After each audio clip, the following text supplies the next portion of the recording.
Hi friends, in today's class we are going to discuss about VKC or spring catarrh.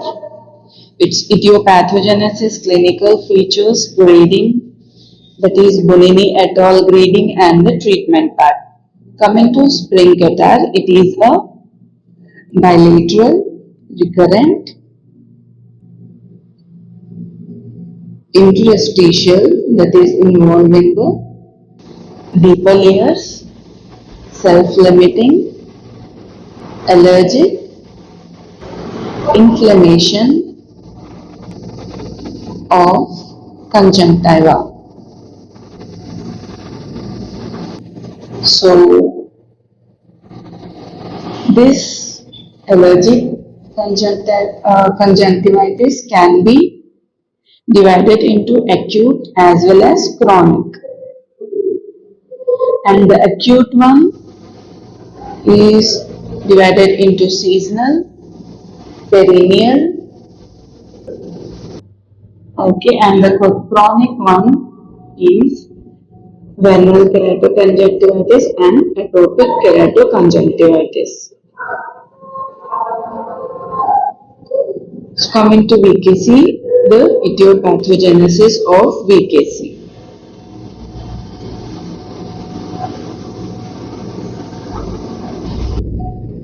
So it is postulated that this is due to type 1 or IgE mediated response to the allergens along with T helper type 2 lymphocyte alterations.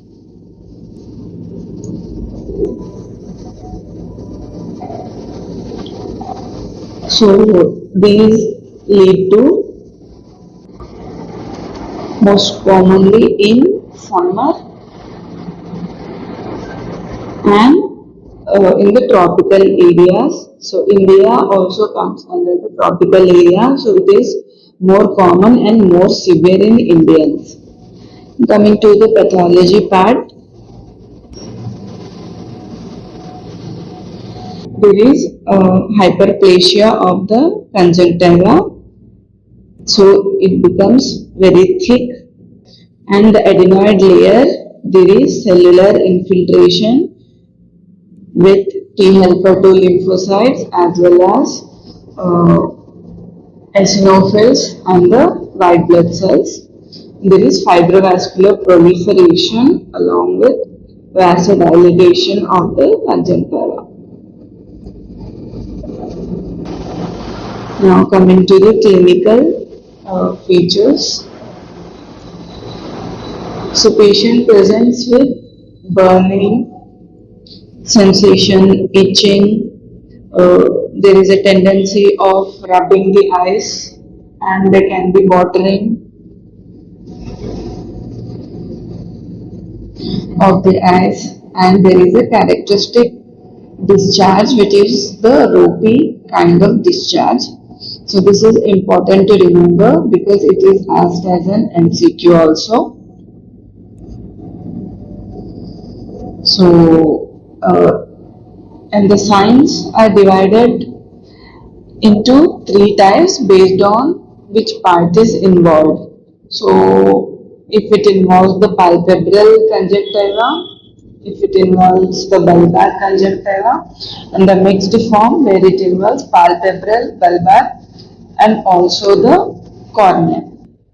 So in the palpebral form, there is cobblestone or pavement stone papillae. So these are large, rounded, elevated papillae which are seen exclusively in the upper palpebral conjunctiva in VKC. In the bulbar form, there is dusky red triangular congestion which is seen on either sides, and gelatinous thickening over the limbus, and Horner tranta spots. So these are seen in the upper part of the limbus. So these are whitish elevated raised lesions which are seen in the upper part of the limbus. So in the later stages, it can also involve the whole of the limbus. So coming to the diagrammatic representation of this palpebral as well as the bulbar form. So when we avert the upper eyelid, this palpebral, the upper palpebral conjunctiva, they can be large, round, cobblestone or pavement stone papillae which are thin. So these papillae, they cause itching sensation and also the tendency to rub.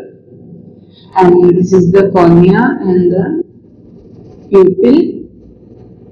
So there is on either side both nasal and temporal, that is dusky red triangular congestion, and around the limbus we can see gelatinous deposits which will first start at the sides on either sides, and slowly it will also involve the upper part of the limbus, that is nasal, temporal, upper, and in the full blown or final stages it can involve whole of the cornea. There are horner tranta spots in the upper part of the limbus. Okay, so let us label this cobblestone papillae, triangular dusky congestion. So we need to remember this. So these are the characteristic names which you, and these are asked in the exams: gelatinous limbus and horner tranta spots. So this basic diagram is required to depict what we have written in the exam. Okay. And in the mixed form, it involves both the palpebral, the bulbar conjunctiva, as well as the cornea. So the involvement of cornea, it is called vernal kerato conjunctivitis. Okay. So in vernal kerato conjunctivitis, it initially starts as unpaid epithelial keratitis or erosions, which are very superficial in nature, slowly diffuse with each other, become a little bit deeper, and form a ulcer. Okay, so these are called as ulcerative keratitis or sheild ulcer or togby ulcers. So these sheild ulcers, slowly they can be covered with deposits and plaques, leading to the formation of vernal corneal plaque.